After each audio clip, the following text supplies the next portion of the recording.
This morning, I'm going to be presenting something completely new. This is a brand new presentation I put together just for you guys. And this is about log grading for digital cinema workflows.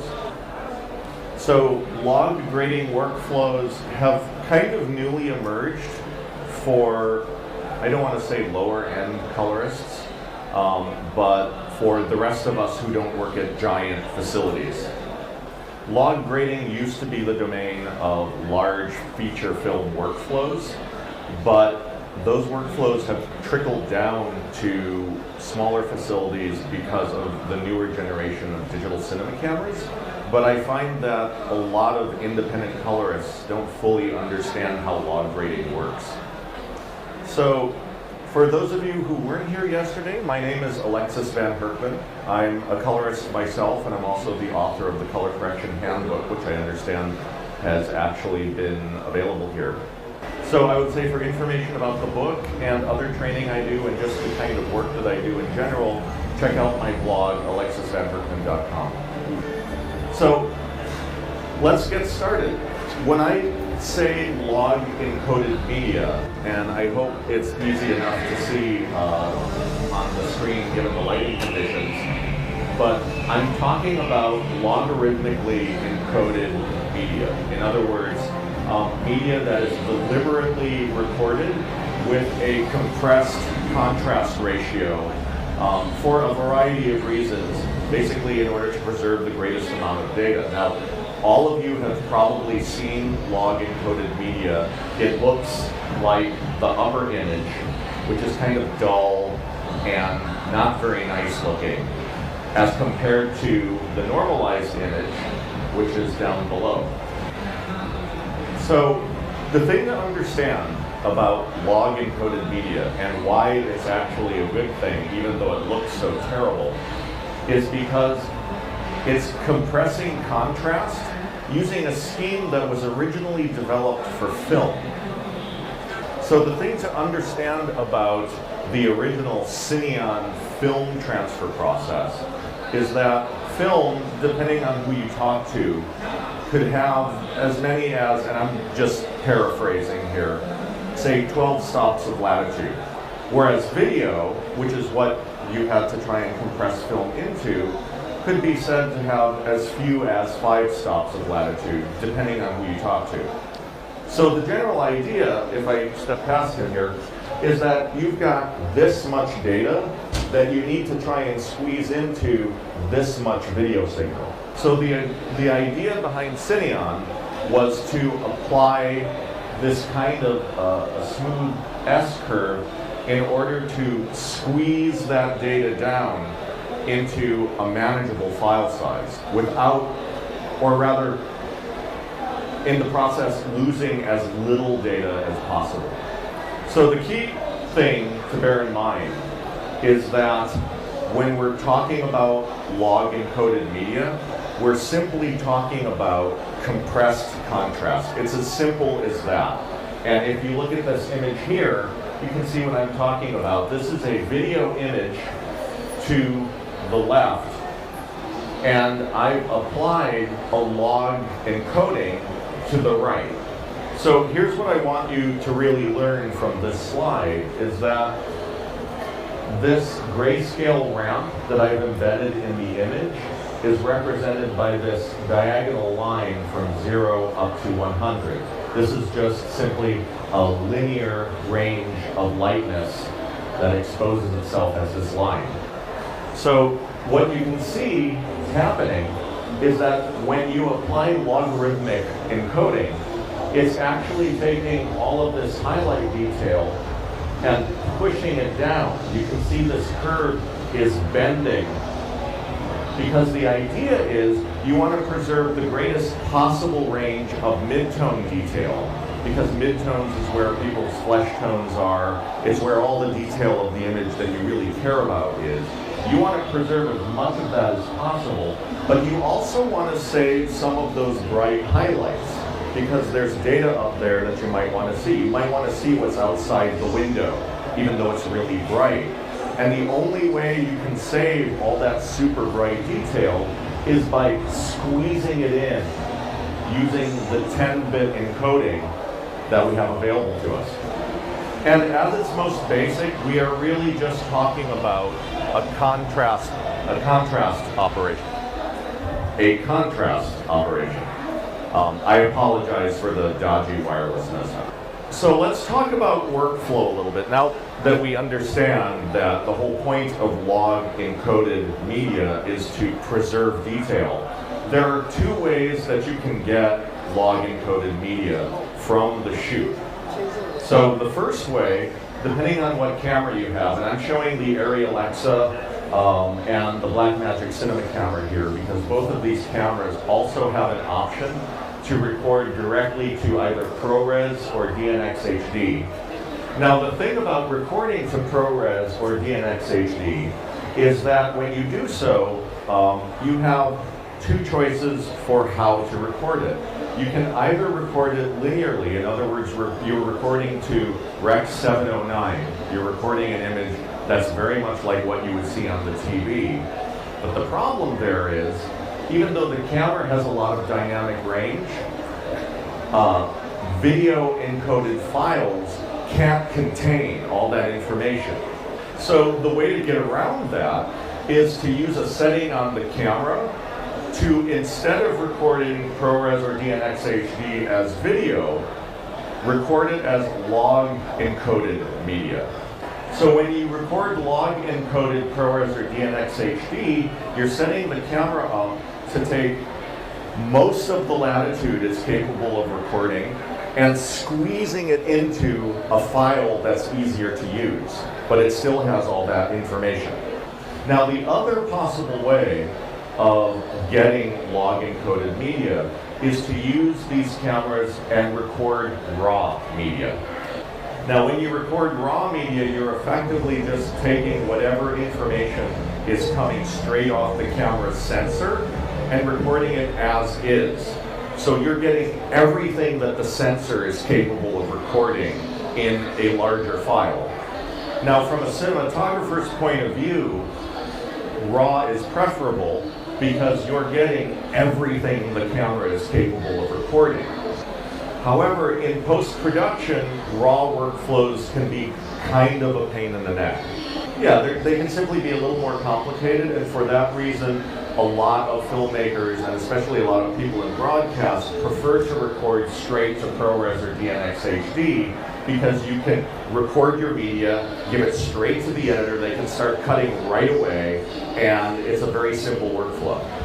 The one thing I want you to really remember from this presentation is whatever workflow you pursue, if you shoot ProRes or DNx HD for ease of post, then recording log encoded media is going to give you the greatest possible range of latitude to work with when you're doing color correction later on. So even though it's pretty unlikely the DP is going to ask you, the colorist, what they should do, if anyone does ask you and says, hey, I want to record straight to ProRes because I want the workflow to be easy, but do you want me to record Rec 709 or do you want me to record log? Have them record log. So here's the thing about shooting log is you don't necessarily want a whole lot of people on the set to see the log. What? See the log encoded footage. Okay. In particular, if the actor comes around to take a look at the monitor and they see themselves look like that, they're probably going to scream at you. So even though you want to record log, ideally when you're in the field, you want to use a monitor. This is where I get to give the company who brought me here a bit of a plug, because they have an easy setting to normalize the log footage. So you can push a button and go from this to that. In particular, when the producer comes around and takes a look at the monitor, make sure you've got it set to a normalized setting. Yeah. So shooting log does involve one extra step when we hit the post-production process, or at least I hope it does. I'm going to encourage you to do this, is you need to make normalized dailies for the editor. So here's what I'm talking about when I talk about normalizing log footage. Is it simply the process of taking that squeezed contrast log encoded image and stretching it out to look normal? Now the easiest way to do this is to use a LUT, or a lookup table. Now there's a lot of confusion over what LUTs do. Some people think that they're kind of this amazingly miraculous thing that can do everything. The bottom line is, all a LUT is it's an image transformation. You can think of a LUT as sort of an image processing plugin that takes an incoming image and turns it into another type of image. In essence, you can think of a LUT as a color correction, but it's a color correction that always does the same thing. Now, here's what confuses people is LUTs can be used for monitor calibration, LUTs can be used for image processing, and LUTs can be used for making dailies. And for that reason, people are often confused over what a LUT is supposed to do.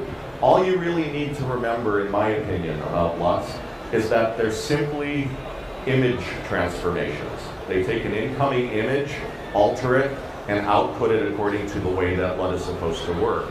And that type of operation can be used for all kinds of things. So in our case, for any given camera, the logarithmic encoding is extremely predictable. It's the same squeezing being applied to everything you shoot. So because that log encoding is so predictable, we can use a single LUT to unsqueeze everything we've shot and end up with normal looking dailies. So a LUT gives us a shortcut to normalizing everything we've shot. So there are different methods of log encoding that are employed by different cameras. And this, again, can be a little confusing to people because it's tempting to think that on the one hand, all the cameras are different, and yet you'll go to post-production facilities where people will use one LUT for a lot of different cameras. So here's the thing, looking at this slide here, the Alexa BMD film camera and Alexa Blackmagic film and Red Log film coming off of the Red camera are very similar methods of log encoding. They're all based on the Cineon film style log curve, but they have slight variations that are based on the individual strengths and weaknesses of each camera's sensor. So for this reason, you could in fact use the same LUT to normalize Alexa footage, BMD footage, Red Log film footage, and you would get acceptable results in either case. But there are also specific LUTs that have been tailor-made just for these cameras. And so this is the reason why you'll see two sets of LUTs in use. It basically depends on how detail-oriented you want it to be. Now Sony, bless their hearts, have to be a little bit different. We all know how Sony likes to do their own thing. So they have the S-Log and S-Log2 log encoding methods. It requires a different type of LUT, but the principle is essentially the same. So then the next question people typically ask me is, so how do we get these LUTs? So if speaking objectively and platform agnostically, if you want LUTs that will generally work well for Alexa, BMD film, and Red Log film, you can use the ARRI LUT generator on the web. So this is kind of a public service that ARRI has done for the rest of the industry. This is freely available on the web. You go to that website and you get this interface, and you can select different settings to generate LUTs expressly for use in normalizing log encoded media. Now, if you're going to do this, here's the one thing you need to understand is that the ARRI LUT generator, if you set the color space to 3D, the Array LUT generator is going to apply a color correction in addition to the contrast expansion that is expressly intended for the Array cameras. So if you want to generate a generic LUT that can be used with any camera format, you need to set that conversion parameter color space pop-up to none 1D LUT. The other thing you want to keep in mind is, generally speaking, log encoded data coming from some recorded format and going into a color correction application is going to start off with the extended range, and the destination should also be extended range in terms of how much of the signal is being processed. So to create a generic LUT, you basically want to set the camera source data to extended, color space to none 1D, and then the image destination range to extended. Then all you have to do is choose your file format and click Generate LUT File, and you'll get a LUT you can use for whichever application you're using. They actually generate LUTs on this page for just about every color correction application currently in use. So, getting back to Sony S-Log, this is the reason why Sony S-Log is different. It's because the F65 and the F55 cameras have so much dynamic range that they're capable of recording via their sensor. They actually needed to apply more compression in order to bring all of that data into a recordable range. And I just had to consult my notes here because I don't have them playing. But the original S-Log, and because you're probably wondering why, of course Sony has to do their own, why did they have to do two of their own? S-Log was originally developed for the Sony F3, but because the F65 and the F55 can record so much more dynamic range, they actually needed a more tightly compressed S-Log 2 gamma curve for those cameras. Now, I tried to find a website that just easily and conveniently had links to the Sony S-Log LUTs that you could use, but while Sony has issued a white paper that describes the math that goes behind these LUTs, there's no easily downloadable LUT that I've been able to find, so you'll have to you're on your own looking for it, sadly. Now, the good news is if you're a DaVinci Resolve user, they actually bundle an S-Log 2 LUT with DaVinci Resolve, so you can just apply it and you're done. You don't have to go looking for it. So again, I just really want to hammer this point home so that you remember it. Alexa, BMD film, and RedLog film can all use Alexa-style LUTs. S-Log and S-Log 2 needs a separate kind of LUT. So let's talk a little bit more about workflow. So you've convinced the DP to shoot log-encoded media. You've convinced the producers that this is all a good idea. And now your editor comes to you and says, all right, how am I supposed to work with this stuff? And by the way, the workflow I'm going to be talking about now also encompasses shooting raw media. So whether you shot raw or whether you shot log-encoded, generally speaking, you're going to be handing off media to the editor to edit. And if it's an effects-intensive project, you're also going to want to hand off media to the effects team. Now, again, I'm coming from the perspective of a colorist. So basically, the DP is bringing me all the camera original material, and I'm generating dailies. I have to probably sync the sound. Maybe I need to do some color tweaks to make it look nice, but I have control over the dailies. And what I want to do as a colorist is I want to generate a set of normalized dailies for the editors. In other words, I'm going to take this non-human readable raw footage or this bad-looking log-encoded footage, and I want to turn it into nice, normalized footage that the editor, the director, and the producer can sit back and enjoy while they're working.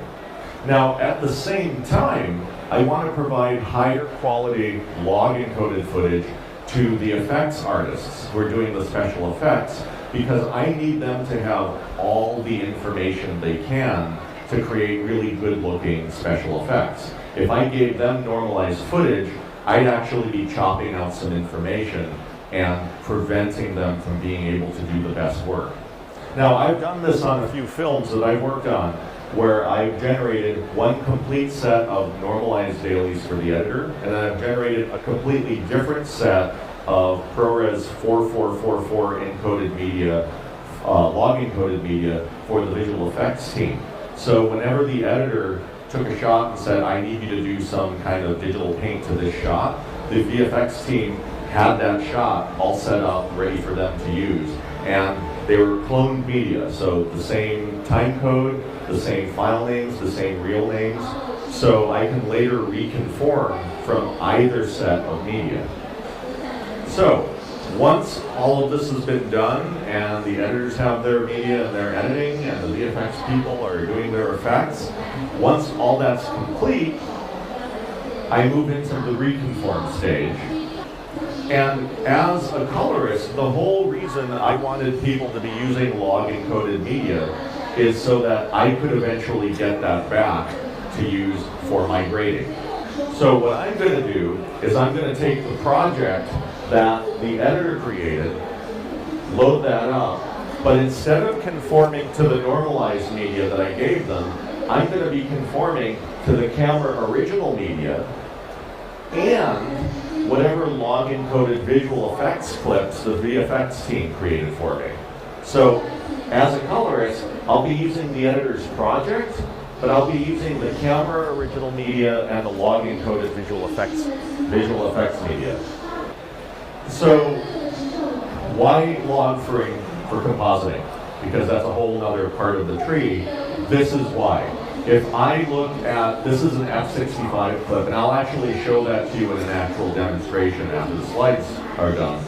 But if all I did was normalize that F65 footage, I'm going to end up cropping off all this data that is in fact being recorded, but that can only be represented by log encoded media. So let's take a look at some actual practical examples and get into some of the nuts and bolts of log grading using log features in DaVinci Resolve. Okay, so here's that clip.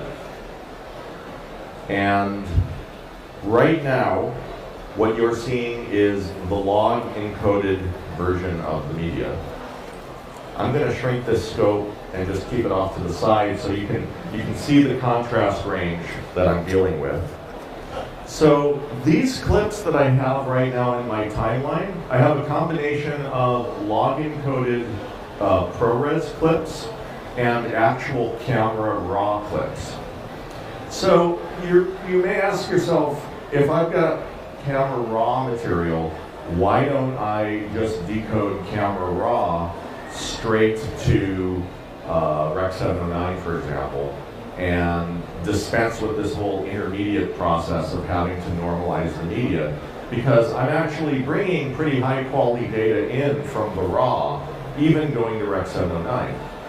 So when you have camera raw media, there are two places in Resolve where you can adjust how it goes from being not human readable to being image data that you can see.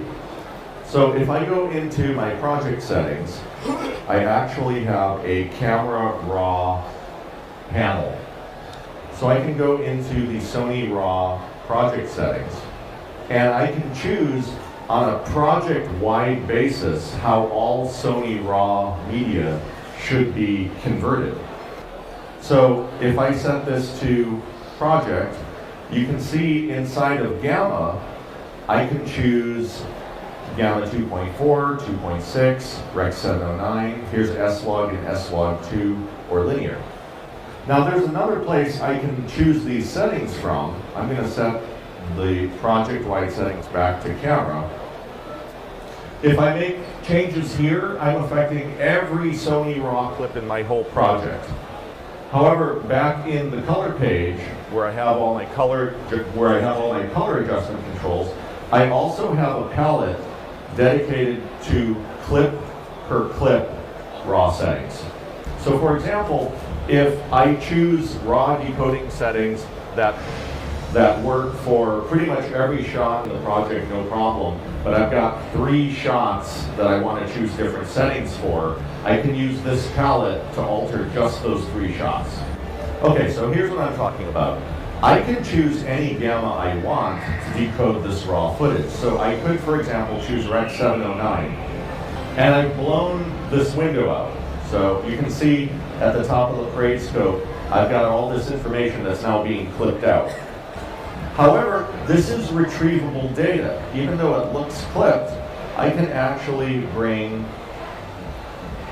my gain control back down, and I can bring that data back into the picture.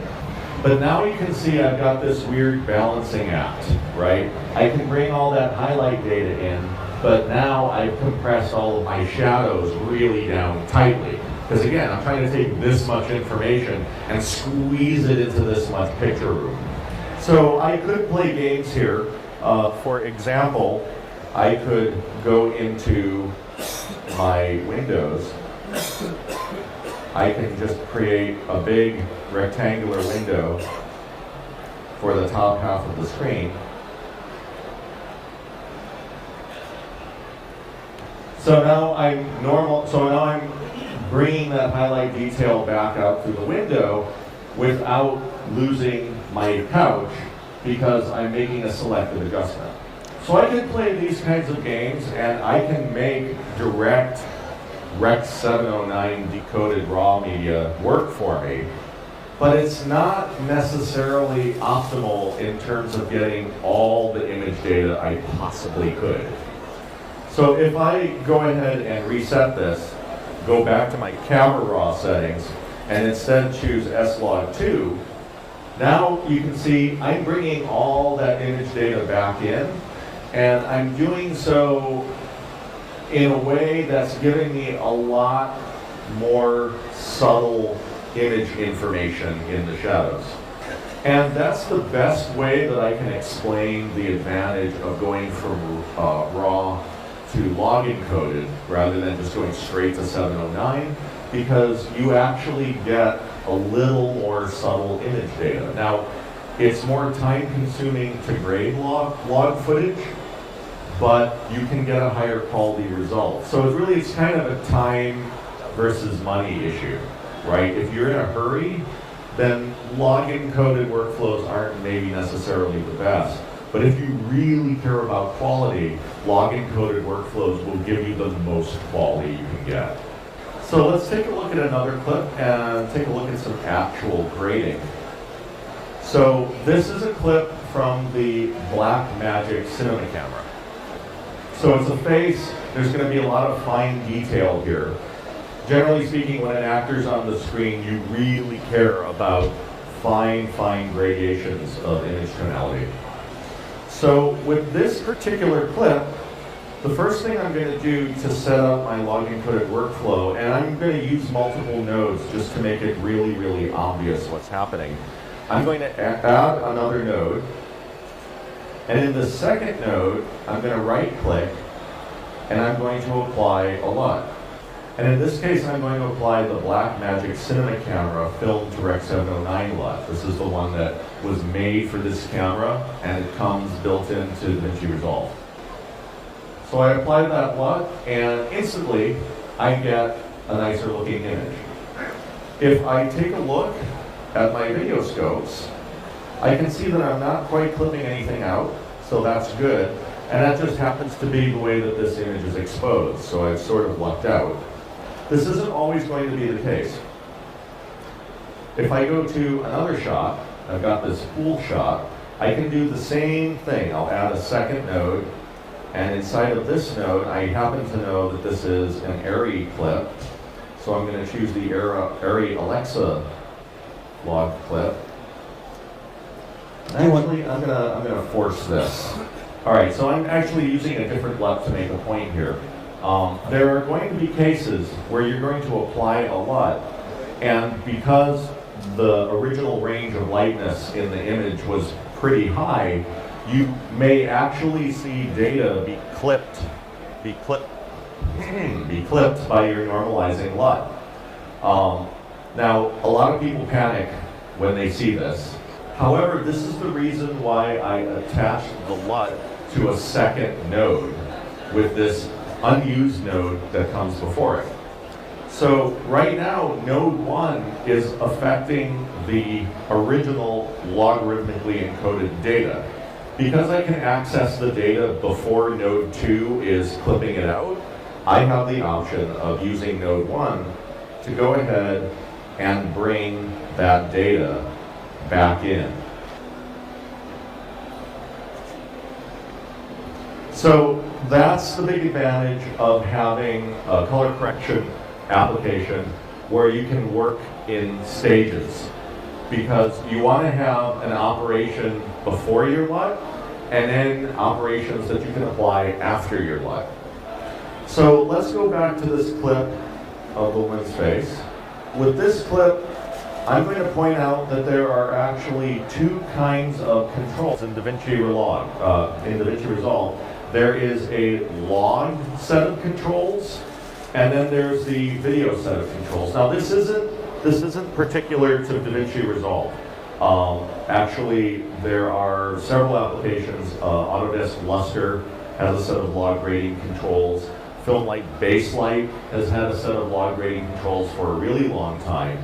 And the whole idea behind log grading controls, there are these controls right here, I've got 4 color wheels, is that log grading controls have been specially designed to work on the specific type of compressed contrast image that log encoded clips offer. In other words, log controls are designed to work on log encoded media. Now, because log controls are designed to work on log encoded media, you have to apply them before you're normalizing LUT. So if I didn't use these controls in node 1, they wouldn't work the way they're designed to. Now, log controls are fairly simple, and in fact, the best starting point with a log grade tends to be use of the offset control, which is an overall adjustment to the color balance throughout the total range of the image. So if I adjust the offset control, you can see that the waveforms are moving in their entirety. Unlike the lift, gamma, gain controls we saw yesterday, when I make an adjustment to the offset control, I'm adjusting all the color in the entire image all at once. Now, what's interesting about this is because it's such a linear operation, it mirrors the kind of simple color timing controls that have been traditionally used by film color timers. And by the way, do I have any color timers in the audience? So here's a good way to explain it. Color timers have traditionally had 4 controls. Okay. Red, green, blue, and master. Oh, yeah? That's it. Okay. And they've graded entire films for decades using those 4 controls. Okay. So the log controls are designed to emulate this simpler way of working with a few extras. So now that I've done a linear rebalancing of the scene, I can use the master contrast control to either darken or lighten the overall image. I'm going to go ahead and bring the black point down a little bit. And then I also have a set of contrast and pivot controls. So maybe the best way to explain this is to use them. If I raise contrast, what I'm doing is I'm stretching out the difference between the brightest and darkest part of the image. Now, by default, this stretching happens around the 50% point, and that's not always ideal. I mean, right now, I'm driving her face down into these muddy shadows, which I don't want to do. This is why I have the pivot control, which allows me to change the center about which contrast is expanded. So if I drop the pivot control, I can see that that contrast expansion is now being pushed up into the highlights rather than down into the shadows.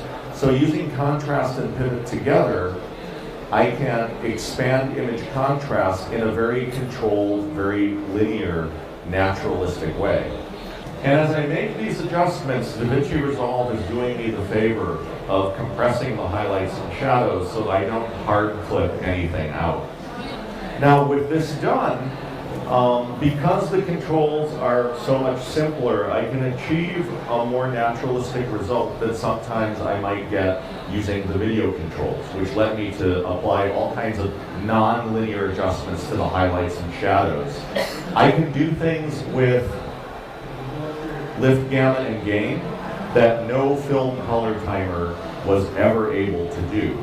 And as a result, I can get something that looks much more visually sophisticated, and yet it's going to look different from a classical film grade. However, if I stick with the log grade controls, or if I start out with a foundation of a log grade, I can start out with a simpler, more naturalistic grade that I can then build more things on top of by adding more nodes down the tree. Now, I also have these shadow, midtone, and highlight controls. These are the nonlinear component of the log grading controls.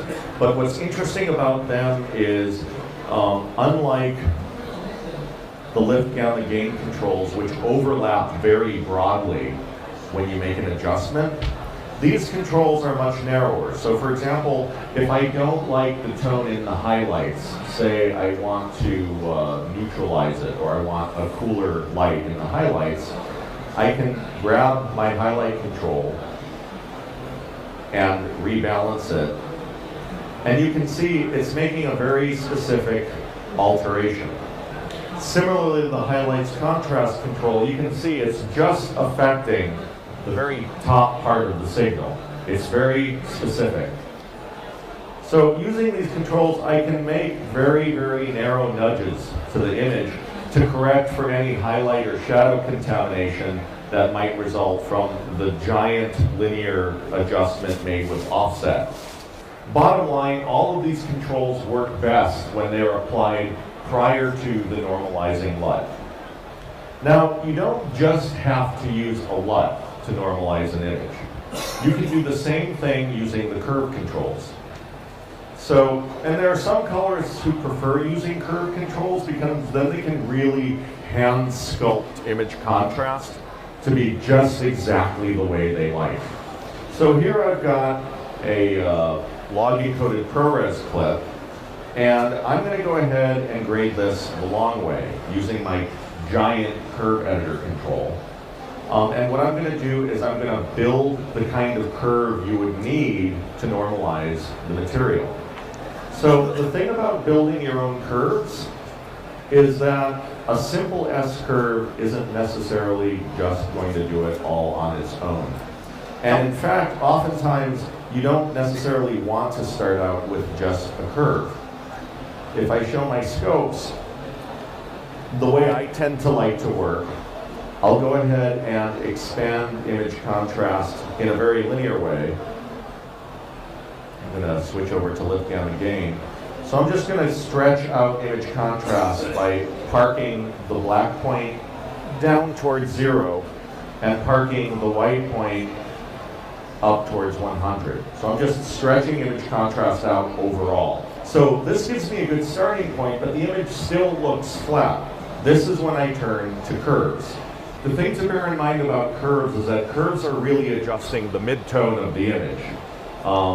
Curves, you can see the top point of the curve, it's already at the top, the bottom point's already at the bottom. So you can't use a curve to stretch image contrast farther than it already is. But you can use curves to stretch contrast on the interior midtones of the image, and that's what curves excel at. So I'm starting to build up a curve grade.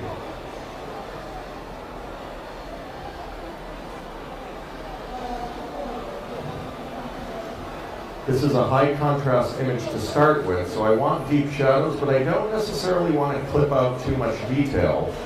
So as you can see, it can sometimes take quite a few points to normalize a clip the long way.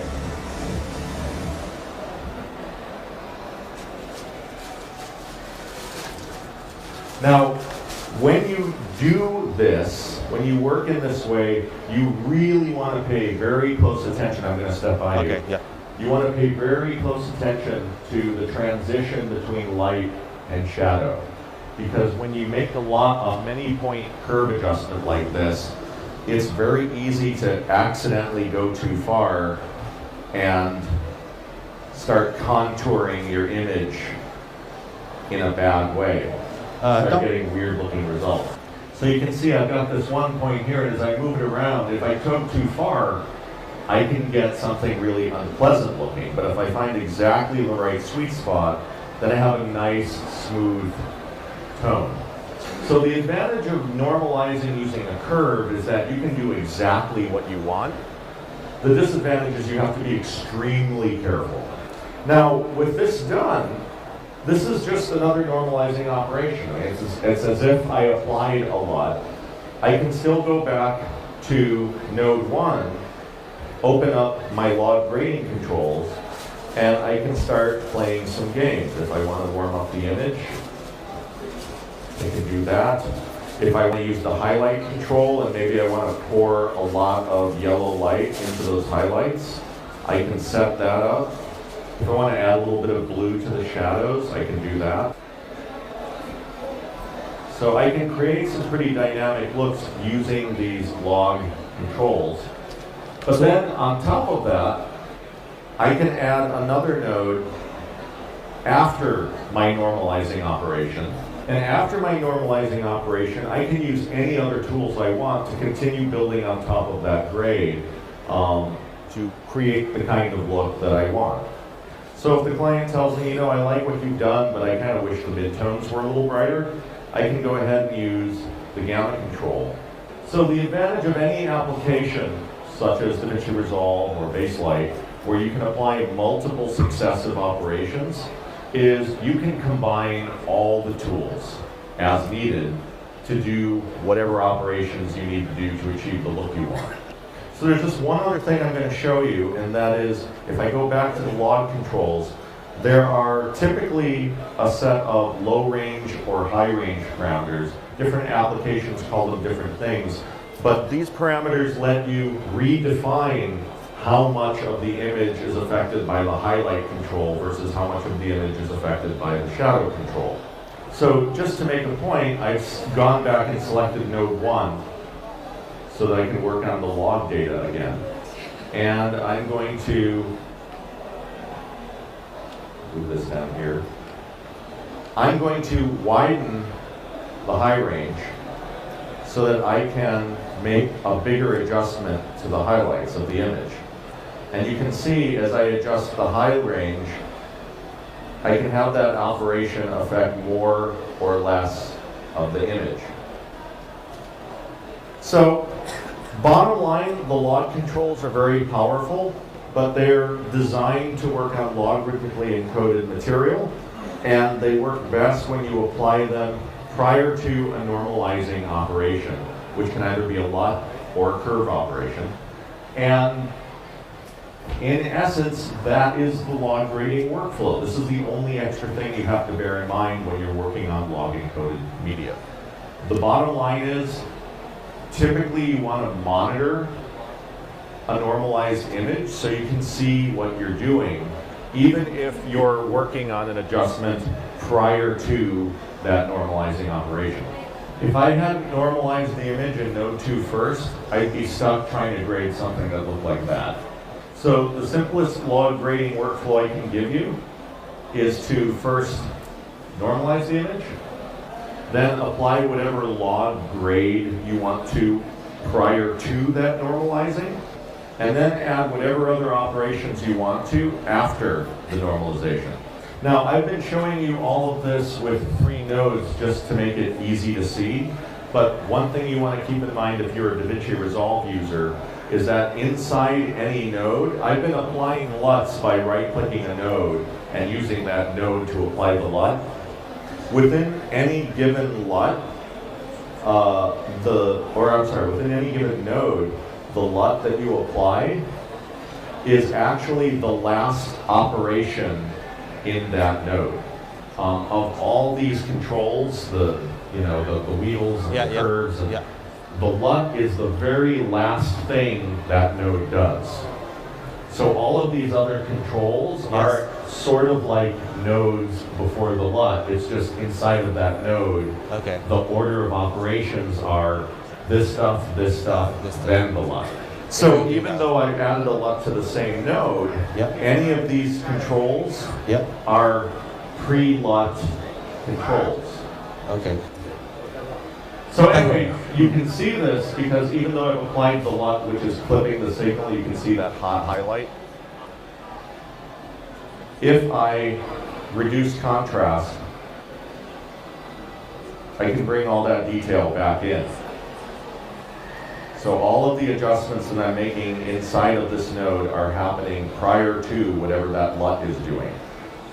So this just saves me an extra step of adding another node and applying the LUT inside of that node. There's an order of operations inside of each node. Yes. Of which the LUT is the last one. Okay. So it's like each node has a bunch of nodes inside of it. Yes. You can look at it that way. The LUT is the last one. And the LUT is the last one. So that's log grading in a nutshell in terms of the workflow and in terms of how you actually build a log grade inside of DaVinci Resolve. So anyone who has questions afterwards, feel free to come on up, but thank you so much. You've been a great audience. 有什么问题吗？可以问一下。有什么提问吗？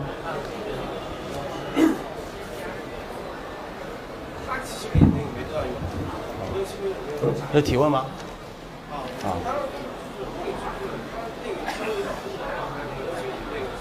？Okay. Personally, would you prefer the RAW from Sony F55 or Red Epic? Oh God. You know what? I'm not gonna play favorites. I'll grade. Let me put it this way. I'll grade whatever people pay me to grade. Okay. Any other questions? 好，第二个问题了。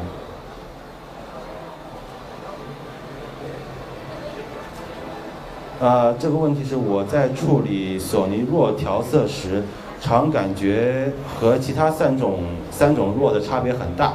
我会感觉索尼RAW对暗面到亮面的过渡并没有其他三种RAW来的柔和，颜色也偏锐利，没有其他三种RAW的厚重感。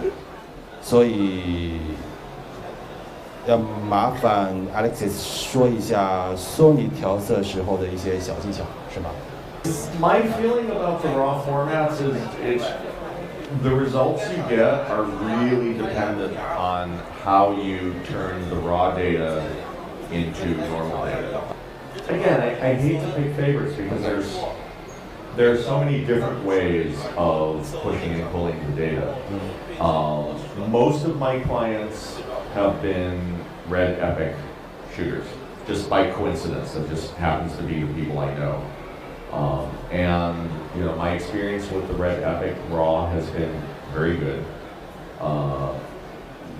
It has unique characteristics I find in the midtones that can be a little harsh if you're not very careful.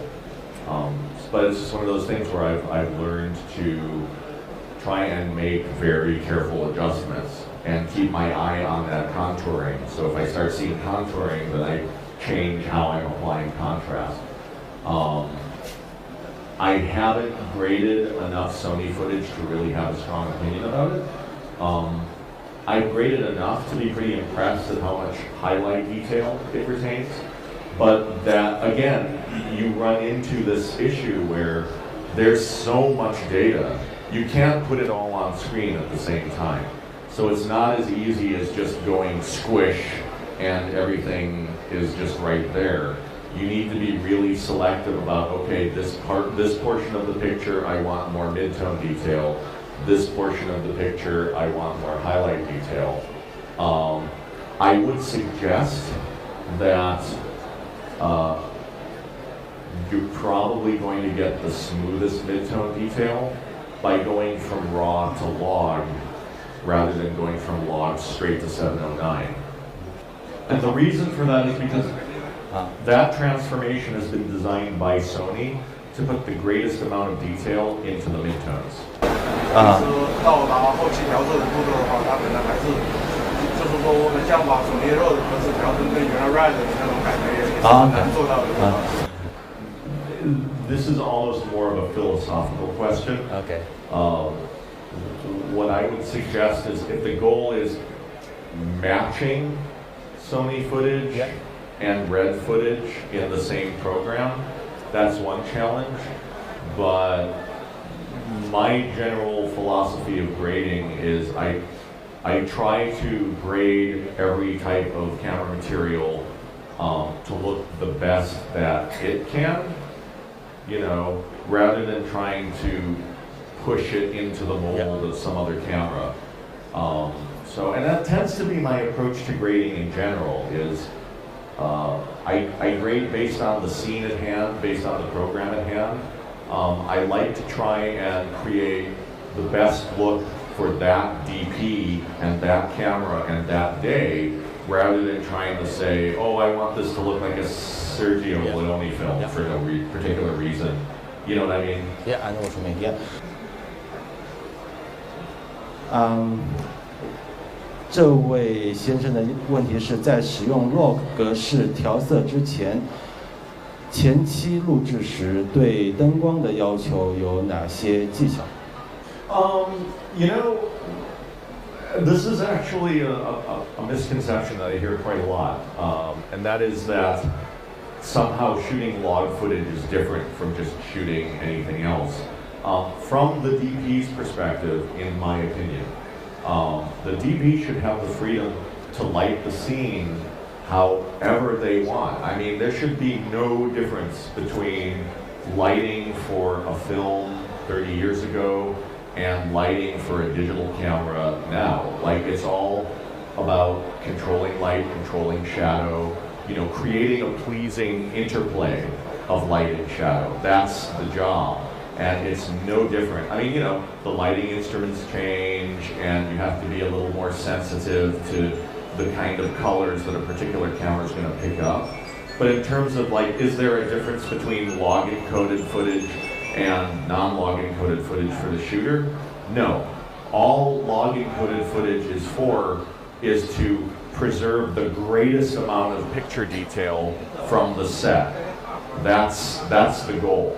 But the DP still needs to do everything that they need to do. Now, what is different with a digital camera is the exposure that you set. Generally speaking, you don't want to underexpose a digital cinema camera from the different DPs I've talked to. If you're looking to avoid that kind of noise in the shadows. But that's not changing how you light on the set. That changes how you set your exposure. Now, there's a San Francisco DP that writes widely about shooting for digital, named Art Adams, and he has a lot of articles online. I really recommend people who are interested in digital shooting read what he's written. I have two questions. Yes. One is, does log color space or has a color space that it can record all the XYZ space? So you're asking if log has a specific color space that's similar to XYZ, or does this color space or is has a color space? This is not a simple question. Generally speaking, log encoding is a contrast operation and not a color space, right? But here's where it gets a little funny is, let me just pull up the log palette here.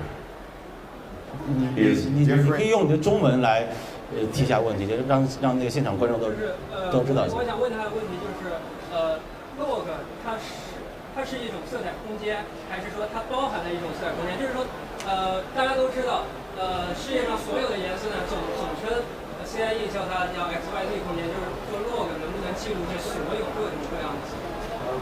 So generally speaking, when you record log, ProRes, or DNx HD, my understanding is that's not a different color space. That's the color space that's native to the camera.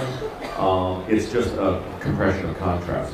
However, when you record raw, then you have the option of debayering to whatever color space you want to.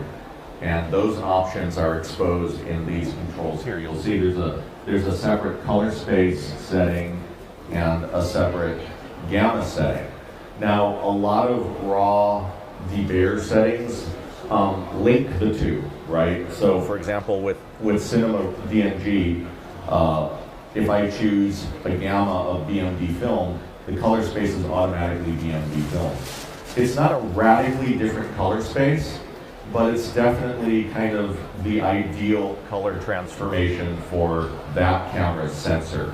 And I think that's maybe the best way I can describe it. It's based on the camera sensor. So when you're debayering, the debayer settings typically are trying to do the best job for that particular sensor. But it's not like a different color space in the sense of going from YCBCR to RGB, right? It's not a big transformation like that. So, and the question is, you said that when we deliver the resources to VFX team, we deliver the resources. And that's them working with log, doesn't working with log, when they compositing. Oh, when do they convert? 你是不是意思就是说，那个这做特效的小组，他是不是他们是使用 log 素材是吧？ Does they use log or they? I see what you're saying. That's a very good question, actually. So the way that I have worked is, and so I'll do myself a disservice and make this a more complicated answer, just because I like being complicated. You have the option of giving visual effects people raw data or log data that's been debayered to a particular format. I don't like giving visual effects people raw files, even though you're giving them more information, because if they choose the wrong debayer setting, then what they give me isn't going to match anything else I'm doing, and I'm going to tear my hair out. This has happened to me, and it sucks.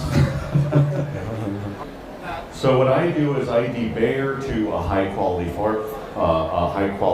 file format as log, but then I also give them the LUT they're supposed to use, right? So now they're basically doing exactly what I want them to do color-wise, and what people generally do that I work with is they'll apply the LUT, build the composite underneath the LUT, and then when they render, they take the LUT off, so then they're rendering out log-encoded media back for me.